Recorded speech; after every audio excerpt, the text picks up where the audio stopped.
This video is brought to you by Miniature Market. Thousands of board games, discounted prices, miniaturemarket.com. Hello my friends, it's the Game Boy Geek here, and today we're going to be venturing off to a beautiful island. We're going to be going around trying to find some treasure, and in that treasure is going to be some rubies that we're going to try to get. But we're going to be trying to leave the island before the lava kills us all. Today we're going to be taking a look at Memoarrr. This is a family-style memory game for 2 to 4 players, brought to us by Stronghold Games in North America. Don't turn this off yet just because I said memory game. Stay tuned because you might be surprised, just like I was. Let me show you how it works. I'll see you on the other side.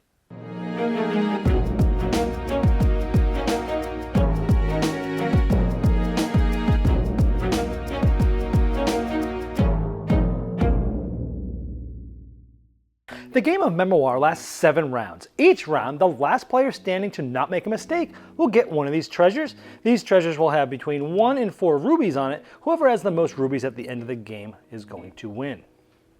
Now you are just looking at a 5x5 grid because there's 25 possible animal and location types that are there. So the 5 different locations are the water, which is blue, the flower is pink, this sort of lava red, the jungle green, and the desert yellow. And there's 5 different animals. So you have sort of the squid, the crab, the penguin, the walrus, and the turtle.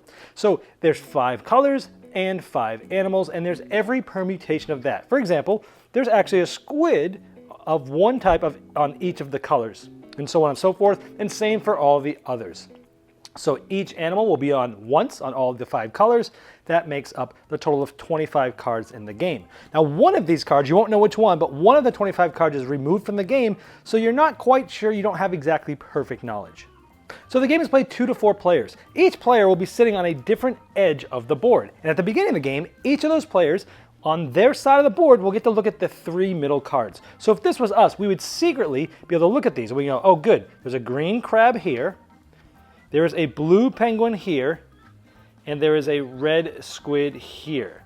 So we kind of remember that, and everyone gets to look. So this player would be able to look at these 3, this player would be able to look at these 3, and so on and so forth. So the first player is going to simply just flip over any one of the cards. So let's say that player takes this one and just flips it. So this has a yellow squid. The next player clockwise has to flip a card that has either a yellow background with any creature or a squid with any background. In other words, you have to match either the color or the animal from the very last card that has been flipped over. So the first player selected that, so the next player has to find one of those. Now let's say it was our turn.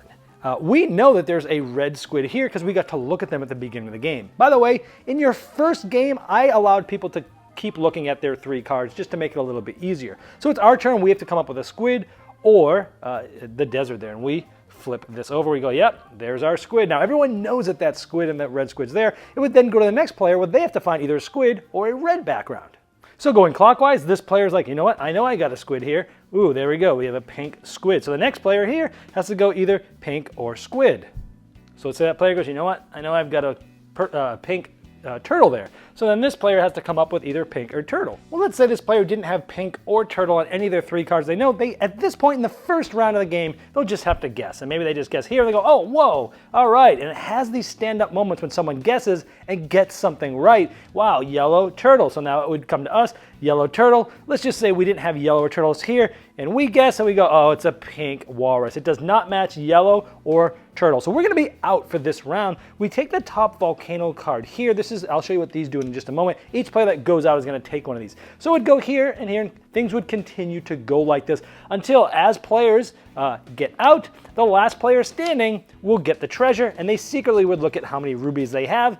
And there's 7 treasures for 7 rounds. At the end of the round, I usually give about 10 seconds for everyone to sort of look at what's out there and kind of sort of think about it and sort of memorize it a little bit. And then all those cards would get flipped back over and none of them would move. Now these volcano cards, they just help randomize who is the start player for next round. Whichever one has the one with the most birds on it is gonna go first. These get shuffled up and placed on top of the treasure chest for next round. So it just starts again. The start player maybe will flip something that they don't want to reveal, one of their own cards, and they just flip this and go, oh, yellow penguin. The next player goes, you know what? I remember there was a yellow squid here. Here we go here. Oh, wow. And then this player goes, you know what? I remember the squid. And you just start going back and forth and you start redoing the patterns that you saw before. So then this player's like, you know what? There's a squid here. And it could be somebody else turning over their card. And the next player goes, you know what? I remember another squid. It was right here, right? Someone's like, oh, I remember where the red one is. And you start going over and over and again, like as the rounds go on, you start to remember patterns of certain things. And it's amazing how much you remember from round to round. And this is just the second round, and we're always already seeing these things. You'll play a total of 7 rounds. So you really get to know the board really well at the end. At the end of the 7 rounds, every player is gonna just add up all the rubies on all the treasures they've gotten. Whoever has the most is the winner. Now there is an advanced rule. If you're able to get all the cards flipped over often and you're just getting really good at the game, these advanced rules help. Anytime you flip over one of the animals, something will happen for most of them. For the penguin, anytime you flip that over, you get to look, only you, at any unflipped card, so you get some more knowledge. If you flip a crab, you have to flip another card. Anytime you flip a crab, another card. So if you flip 2 crabs in a row, you gotta keep going. You're trying to get off the crabs if you pick that. The turtle does nothing. The walrus, you point at a card that's face down, and the next player cannot use that card to reveal. So if you know that they're one of their own 3, they know it really well, you know it's the next card, you can point at it and say, you're not able to go there. This one, you get to swap one, the squid, you get to swap it with one of the other adjacent cards so the board can actually move a little bit. It does definitely make the game a lot harder, but once you know the game real well, you might want to use this. Now the backs of those treasures have, like I mentioned, between 1 and 4 rubies, and these are randomly distributed by round. So these get shuffled up and you just go down the pile, but you can play a variant where the smaller rubies are at the top and you go in ascending order so that the largest rubies are on the bottom. That means that the further you get in the game, the more information you know, the more points that round is. I prefer this specific scoring, but if you're playing with new players or family or kids, it's good to randomize it so that the person who has gotten the most of these doesn't necessarily win. But if all players are experienced, I would recommend doing it in order. All right, well, there is Memoarrr, and I'm gonna start this by saying I don't like memory games. I just don't. It's not that my memory's bad, actually. It's okay, it's fine, maybe better than average, but man, I just don't like them. It's just an aspect of games that I don't tend to like. Games that have memory elements I don't like. I like to just remove those out for some reason. I just don't like it, and I've seen to find that most people I play games with also don't like memory games. But this game is an absolute exception. It's such a cool game. It's easy, it's got adorable art. It's just, the creatures are just beautiful. It's just fun to get on the table, it looks inviting. I like that in the game you get to see 3 of your own cards, all right? And that gives you a good starting spot. It also gives you a good sort of out where, like, as the game goes on, you're trying to find these different creatures or colors. If you're kind of stuck, you've got these 3 in your wings that you can kind of go to. And I also played, like, if it was your first time playing the game, we allowed people to kind of look at those 3 cards at any time just to kind of completely remove that sort of barrier of I don't want to play a memory game. And that worked out well for first time players. But as you'll see as I go on through the review, it's amazing how much you actually learn. You don't need to do that all the time. Just the first game to, like, lower that barrier of entry. If it's a memory game, but we're gonna let you look at these anytime, it allows people to kind of get into it without putting the brakes on, I found. Each round, it's 7 rounds long, and each round, it basically reinforces what you've already seen. And this is like a beauty to this game, is that, again, memory elements are just tough, but in this game, you're just being reinforced over and over and over again where things are.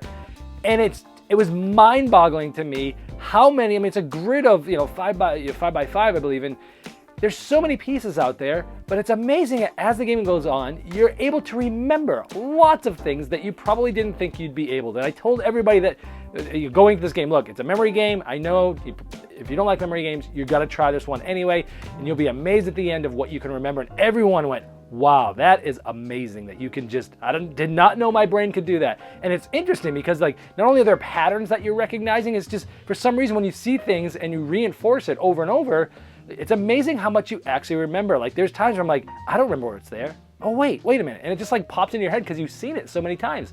Such a cool aspect of this game. I like that if it's your first time, you can tell people, look, just focus on either color or animals at first in your first game. Pick one and just concentrate on those. You might not be playing ideally, but you'll get a feel for the game and you'll see how the memory sort of tricks in. And then after you feel comfortable, then you can start memorizing, hey, there's a pattern of squids over here that kind of look like an L. There's 3 in a row of, the penguins over here, and you start to memorize those patterns. But then you're like, well, there's a blue in that corner, blue in that corner. Okay, ocean's on the end. And then you start doing both. But at first, if you just focus on one, it makes it, I'd say, a little bit easier for people to get into it. And so, yes, the kids versus adults. This is one of those games that kids can compete, if not do better, than adults without the adults having to change the game or give them any benefit. Kids are really good at this game. Adults tend to be not as good, but adults have just as much fun with it from my experience. I like that the advanced rules are there. Once you get really good and your group starts opening up and being able to get all the cards, then you've got the different rules where if you flip over a crab, you gotta flip over another card. If you flip over a crab, you gotta flip over another card. Keep going and keep going. Some of them allow you to look at things, some of them allow you to swap things, and it just adds that another layer of depth that you might want after playing this. I've played this more than 10 times, and I've only used the advanced rules once. It was fun, but I don't feel like I need to have them in every game yet.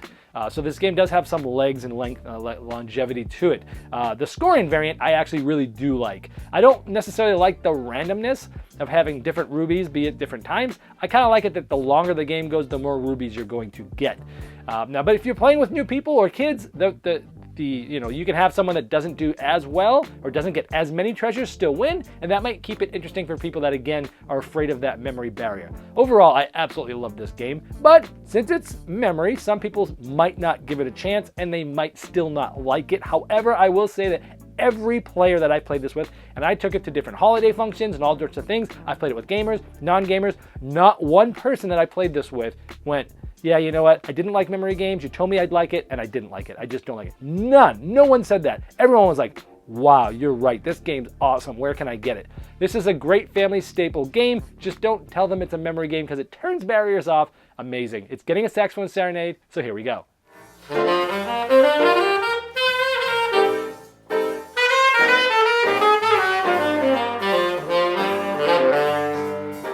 This video was sponsored by Miniature Market's Review Corner. The Review Corner features podcasts, video, and written game reviews by gamers for gamers.